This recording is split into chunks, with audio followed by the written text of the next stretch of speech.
Ako si Danny Lopez, hatid sa inyo ang mga pinakamainit na balita sa bansa dito sa News Force. Sa ulo ng mga balita. Pagbuhos ng lawas sa Bulkang Mayon muling namataan.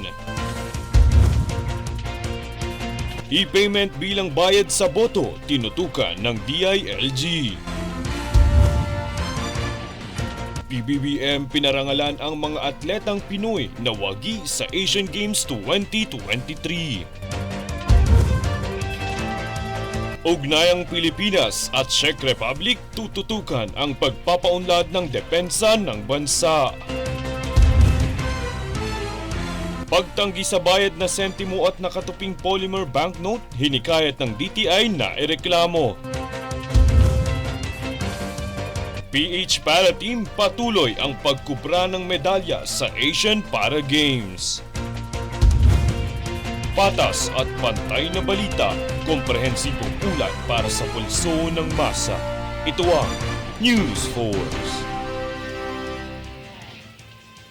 Para sa pinakamainit na balita, nagbuga muli ng lava ang Bulkang Mayon kung saan naitalang mataas na aktibidad na ito nitong Martes, ika-24 ng Oktubre. Ayon sa PHIVOLCS, namataan ng lava sa summit crater nito na nagbubuga ng frequent incandescent rockfall at 53 pyroclastic density current events nitong alas 11 ng gabi. Sa kabila ng naturang aktibidad, nananatili pa rin sa Alert Level 3 status ang Bulkang Mayon.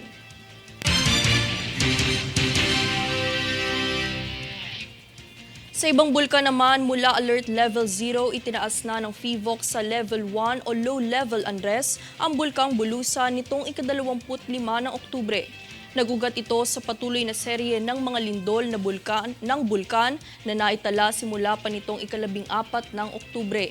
Kaugnay nito, ipinagbabawal na rin ang pagpasok sa Permanent Danger Zone at sa 2 kilometrong Extended Danger Zone nito sa Timog Silangan. Gayun din ang pagpapalipad ng anumang aircraft malapit sa tuktok ng bulkan. Asahan ng posibleng maganap na bigla ang pagputok ng steam o phreatic explosions ng bulkan.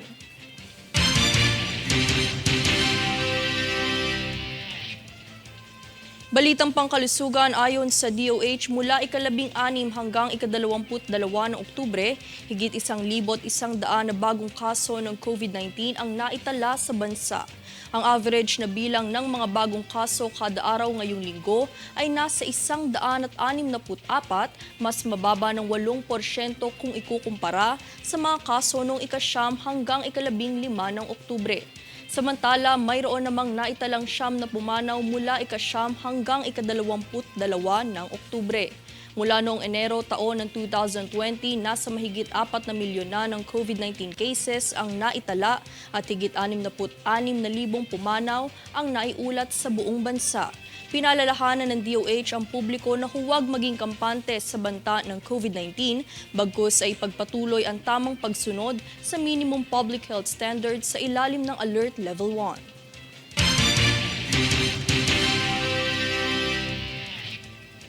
Samantala, alinsunod sa dumaraming bilang ng mga naitatalang violators sa EDSA bus lane, plano ng MMDA na taasan ng multa para sa mga patuloy na lumalabag dito. Ang ulat mula kay Princess Castro.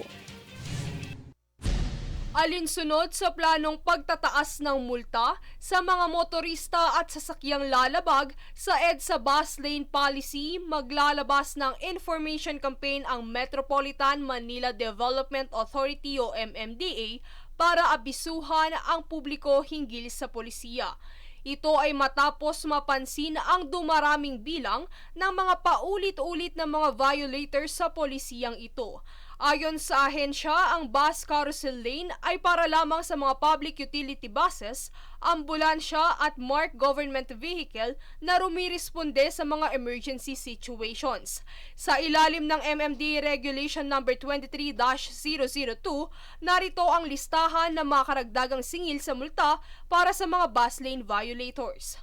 Para sa unang opensa, ito ay magkakahalaga na 5,000 piso, higit na malaki sa 1,000 pisong multa sa kasalukuyan, habang nasa 10,000 naman ang second offense na may kasamang pagkumpiska ng lisensya at kinakailangang sumailalim sa road safety seminar. Ang ikatlong offense naman ay doble sa halaga ng pangalawang offense kung saan bukod dito ay may kaukulang suspension din ng lisensya sa loob ng 1 taon.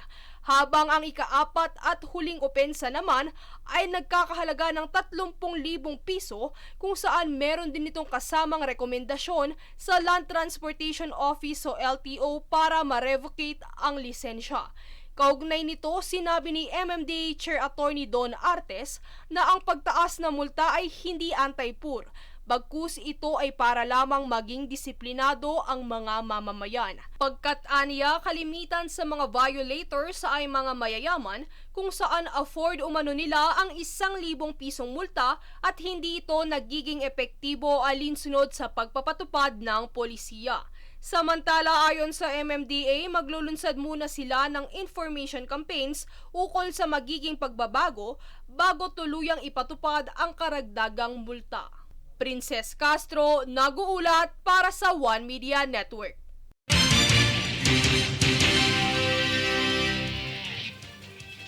BSK update sa papalapit na halalan ay binala ng DILG ang mga kandidatong tatakbo sa BSKE ukol sa pagbili ng mga boto na dinadaan sa e-payment.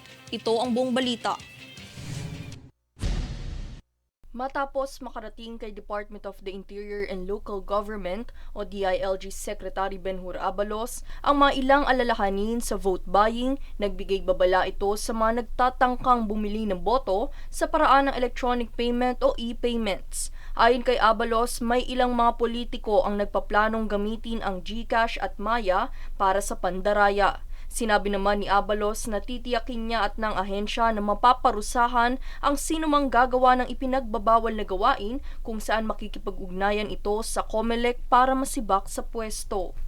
Katuwang naman ng DILG ang mga payment platforms at Department of Information and Communications Technology o DICT para maantabayanan ang mga kaduda-dudang transaksyon at Bangko Sentral ng Pilipinas o BSP para masiguro ang tapat at pantay na eleksyon. Matatanda ang mahigpit na ipinagbabawal sa batas ang vote buying at vote selling kung saan ang sinumang mapatunayang may sala ay haharap sa criminal charges at disqualification.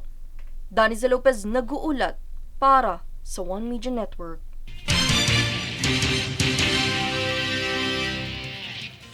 Nitong kamakailan ay pinangunahan ng AFP at Armed Forces and Police Savings and Loans Association Inc. ang groundbreaking ceremony at paglagda ng Memorandum of Agreement para sa Modular Transient Facility Project.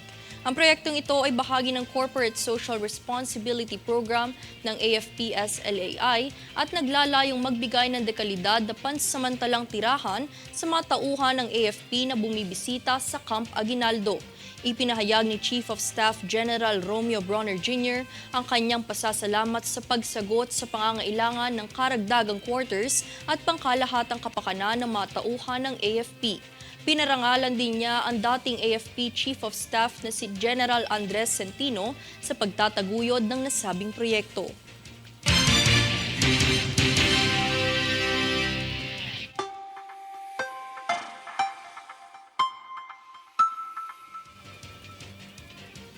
Sa lagay ng panahon, mararamdaman ang malamig na klima na dala ng amihan sa Hilaga at Gitnang Luzon.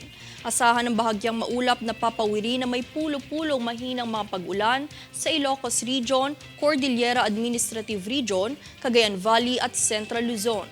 Habang mararanasan naman ang pulo-pulong mga pag-ulan sa Kalakhang, Maynila at natitirang bahagi ng bansa.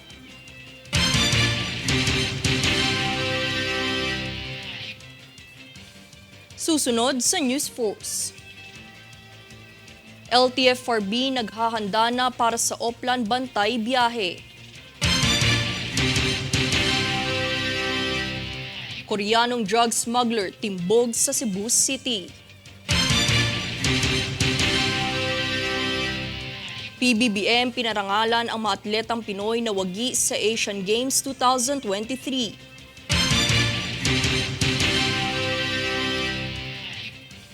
Manatiling nakatutok para sa higit pang mabalita sa pagbabalik ng News Force.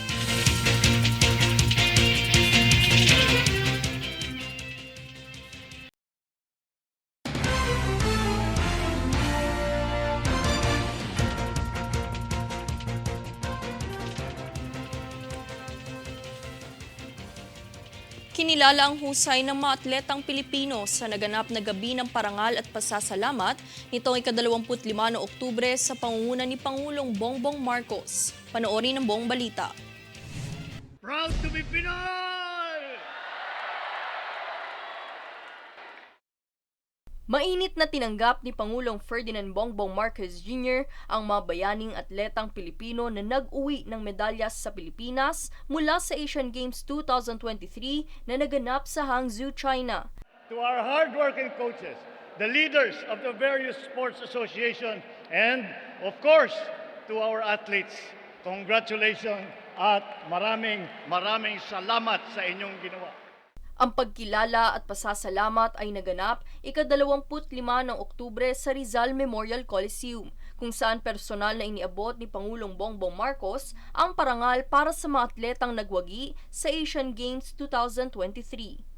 Sa pamamahagi ng presidential citation sa mga Pilipinong nagwagi ay kinilala ng Pangulo ang mga sakripisyo at oras na inilaan ng mga atleta para makamit ang tagumpay at itaas ang bandera ng Pilipinas. Kinilala rin ni Pangulong Marcos ang mga tao sa likod ng tagumpay ng mga atleta. Huwag natin nakakalimutan, marami ang tumulong dyan, marami na nagsakripisyo sa bawat isa ng atletang yan. Ang mga coach, ang mga trainer, ang mga nutritionist, ang mga physiotherapist, ang mga driver ng truck, at ang mga magulang. Kaya naman, talagang team effort itong lahat, Team Philippines talaga ang linaban natin. Ang bawat atleta na nag-uwi ng medalya ay nakatanggap din ng incentives mula sa Philippine Sports Commission o PSC na may kabuuang bilang na 19.1 million pesos at 22.8 million pesos naman mula sa Office of the President.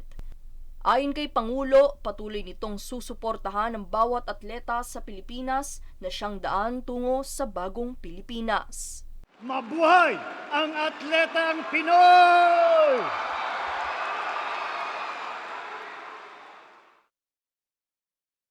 Daniza Lopez nag-uulat para sa One Media Network.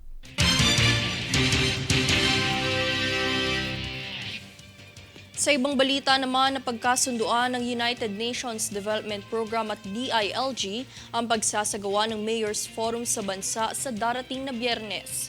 Narito si Jade Buhoy para sa balita.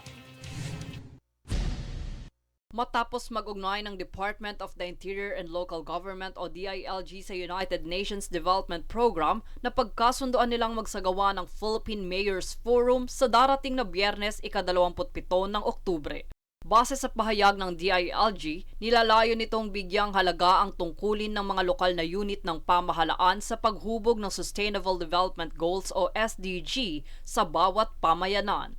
Ayon naman kay DILG Secretary Benhur Abalos, nilalayo ng forum na bigyang kahalagahan ang lokal na pamahalaan bilang kaagapay ng pambansang pamahalaan sa pagsasakatuparan ng SDG upang makamit ang layunin ng programang ambisyon natin sa 2040. Bukod pa riyan, magiging bahagi din ng forum ay ang talakayan ukol sa digital governance, katatagan ng kapaligiran sa bawat sakuna, at pagpapaigting ng 2030 agenda ng bansa upang umunlad ang bawat sektor. Hinihikayat din ng DILG at UNDP ang publiko na subaybayan ng forum sa kanilang official Facebook account para sa higit pang impormasyon.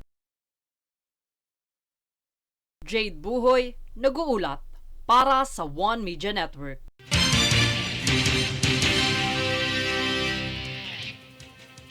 Dahil papalapit na ang undas at inaasahan ng pagdagsa ng mga pasahero, inihahanda na ng LTFRB ang operasyong Oplan Bantay Biyahe. Isinagawa nito ang pagpupulong kasama ang mga ahensya ng gobyerno at mga lokal na pamahalaan para pag-usapan ang pagsasagawa ng inspeksyon at mga hakbang para sa ligtas na biyahe. At para naman masiguro na mabilis marerespondihan ang pangangailangan ng mga commuters, ay tinalakay din sa pagpupulong ang paglalagay ng mga help desk. Nabanggit din dito ang pagbabawal sa mga kolorum at pagsasagawa ng Oplan Isnabero sa mga terminal.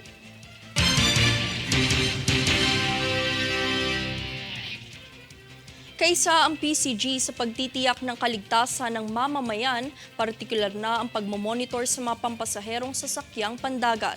Mahigit 3,000 PCG personnel ang nakadestino sa 15 distrito ng PCG.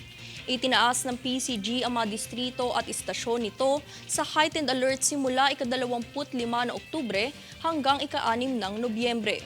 Para sa iba pang impormasyon, tumawag lamang sa PCG Public Affairs sa numerong 0927-560-7729.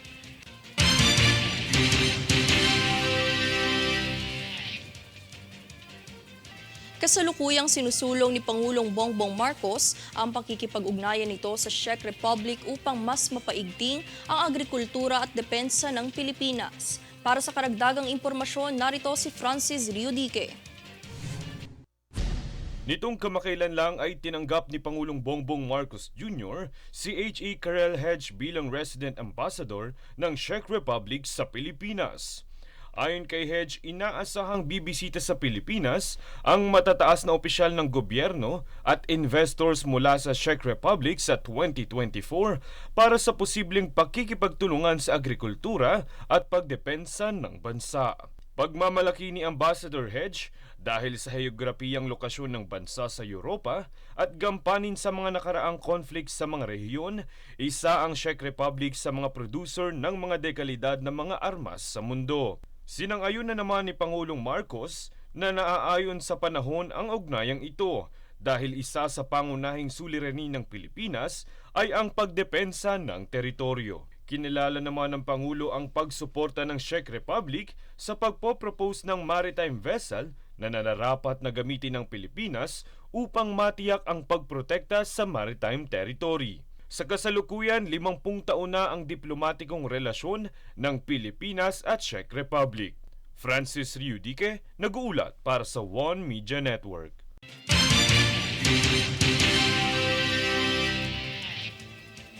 Dahil maugong na naman ang online connections at gift-giving sa mga tao lalo na't nalalapit na ang Pasko, nagbabala ang BOC na maging maingat sa pagtanggap ng tawag, text message o email na nagsasabing makakatanggap ka ng parcel o package na ibinilin sa BOC at kailangan bayaran upang makuha ito.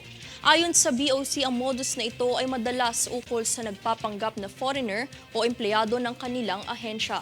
Ipinalam din ng BOC na ang pagbabayad ng customs duties at taxes ay maaari lamang gawin sa kahera ng BOC o sa authorized agent banks ng ahensya. Para mas maging alerto sa ganitong uri ng panloloko, manatiling tumungo sa website ng DTI para malaman kung legal ba ang nasabing courier o accredited ba ang forwarded ng parcel. Higit sa lahat, makipag-ugnayan sa BOC upang masiguro kung ang resibo, tracking number at iba pang dokumentong natanggap ay totoo o peke lamang.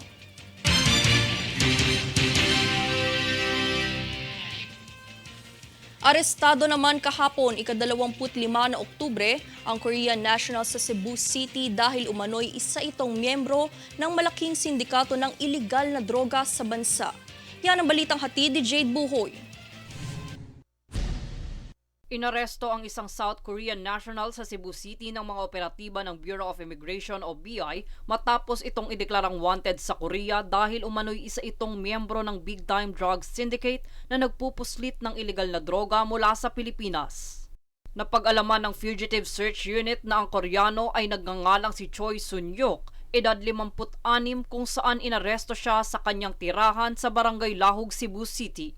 Ayon sa pahayag ni BI Commissioner Norman Tansinko, taong 2017 pa noong pinatawan ng warrant of deportation si Choi at sa kasalukuyan, tinututukan ng ahensya ang agarang deportasyon nito pabalik sa Seoul matapos ang operasyon. Base naman sa investigasyon, si Choi ay isa sa mga high-profile na pugante at pinaghihinala ang miyembro ng sindikatong MS Alliance na nag-oopera ng malawakang kalakalan ng iligal na droga patungong Korea. Dahil rito, pansamantala muna siyang itinungo sa BI Warden Facility sa Taguig upang bawiin ang pamahalaan ng Korea. Para rin sa kaligtasan ng bansa, idinagdag na rin ito sa listahan ng mga blacklisted na dayuhan. Jade Buhoy, nag-uulat para sa One Media Network.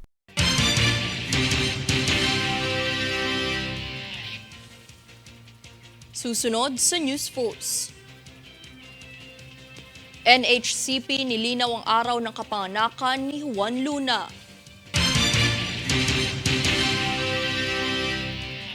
Pagtanggi sa bayad na sentimo at nakatuping polymer banknote, hinikayat ng DTI na ireklamo. DOT lumagda sa MOA na mag-uugnay sa larangan ng esports at turismo. Manatiling nakatutok para sa higit pang mabalita sa pagbabalik ng News Force.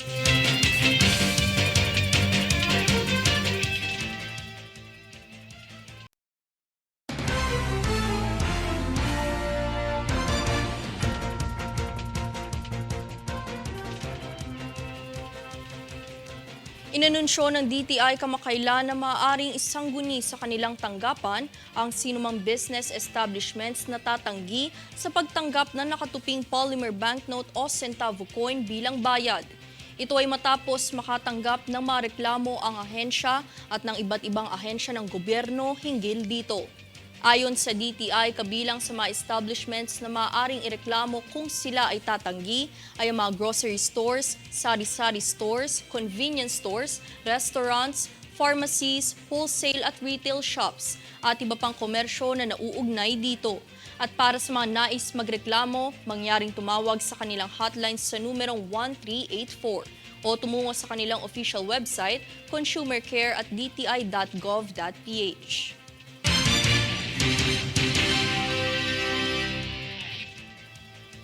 Isang makabuluhang kontribusyon sa kasaysayan ang nakamit ng NHCP matapos nitong makumpirma ang talagang araw ng kapanganakan ni Juan Luna. Alamin yan mula kay Francis Riudique. Bilang pagdiriwang ng ika-166 na kaarawan ni Juan Luna, nilinaw ng National Historical Commission of the Philippines kung ano ba talaga ang araw ng kapanganakan ng kilalang Pilipinong pintor. Kung titignan ng marriage certificate ni Juan Luna, malalamang October 24 siya pinanganak. Kung pagbabasehan naman ang nakaukit sa kanyang puntod, ito'y October 23. Ngunit nitong kamakailan lang ay nilinaw na ng National Historical Commission of the Philippines o NHCP na October 25 ang talagang araw ng kapanganakan ni Juan Luna. Ito ay matapos matagpuan sa National Archives noong nakaraang taon ang Aviso Bueno ni Juan Luna na kung maikokonsidera sa kasalukuyan ay Good Moral Certificate. Nakasaad dito ang baptismal record na noong October 27, 1857 na araw na siya'y bininyagan ay 3 days old na si Luna. Ito ay nilinaw ng OIC ng Research Publication and Heraldry Division ng NHCP na si Ian Christopher Alfonso na sa araw na ipinanganak ka noon ay kinokonsidera ka ng 1 day old. Kaya naman October 25 ang talagang kapanganakan ni Juan Luna. At ito na po yung paglilinaw na dapat nating yakapin, tanggapin at i-implement sa iba't ibang mga vessel ng information about Juan Luna. Dagdag pa niya makabuluhan itong pagtatama ng datos ukol sa kasaysayan sapagkat patuloy itong nagtuturo ng aral sa ating nakaraan. Dahil ang kasaysayan ay hindi tulad ng mathematics na 1 plus 1 forever ay 2. Kailangan natin balikan talaga yung mga dokumento. At habang sabik tayo sa pagtungo sa future, ang kasaysayan naman ay sabik na sabik tayo, makalkal pa ano pa ang meron tayong matututunan sa nakaraan. Ayon sa NHCP, nakikipag-ugnay na ito sa mga concerned division at ahensya upang maisaayos ang mga kailangang pagbabago dahil dito. Francis Riudique, nag-uulat para sa One Media Network.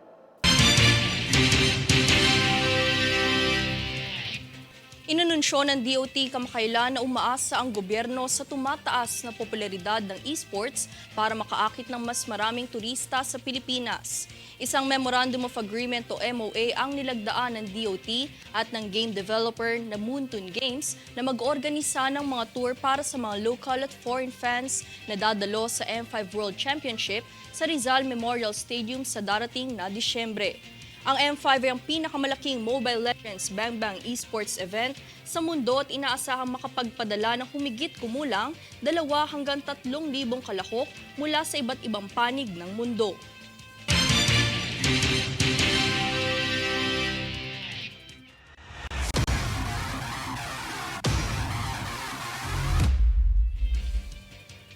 Buhat nang magsimula ang Asian Para Games noong weekend, tuloy-tuloy ang pagkolekta ng medalya ng mga pambato ng Pilipinas para sa kompetisyon. Princess Castro para sa detalye. Patuloy na ibinabandera ng Philippine para-athletes ang pangalan ng Pilipinas sa Asian Para Games na kasalukuyang ginaganap ngayon sa Hangzhou, China. Sa kasalukuyan may 4 ng kabuuang medalya ang Pilipinas na pinangungunahan ni para-swimmer Ernie Gawilan na nakuha ang unang ginto para sa bansa, Gerald Mangliwan na may 1 pilak na medalya at 2 tanso naman mula kina Gary Behino at Ernie Gawilan mula sa kanyang men's 200 swimming competition.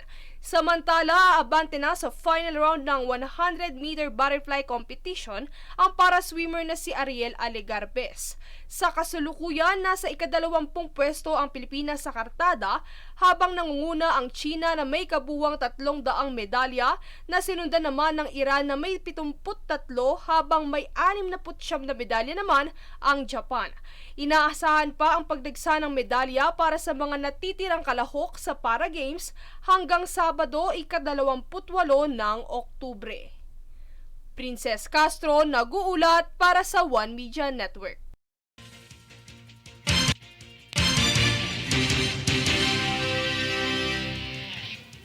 At narito ang recap ng mga nagbabagang balita ngayon.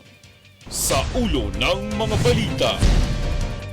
Pagbuhos ng lawas sa Bulkang Mayon muling namataan.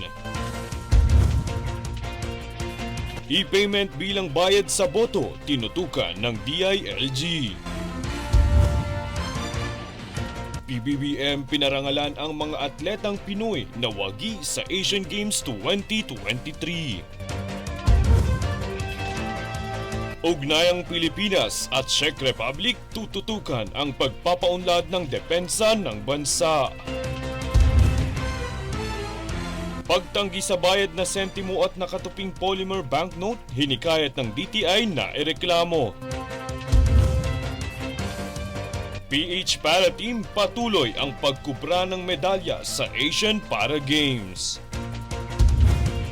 Patas at pantay na balita, komprehensibong ulat para sa pulso ng masa. Ito ang News Force. At yan ang pinakamainit na mga balita ngayong araw. Manatiling nakatutok sa aming mga ulat at updates sa aming Facebook page, facebook.com/OneMediaNetwork. Ako si Daniza Lopez at ito ang News Force.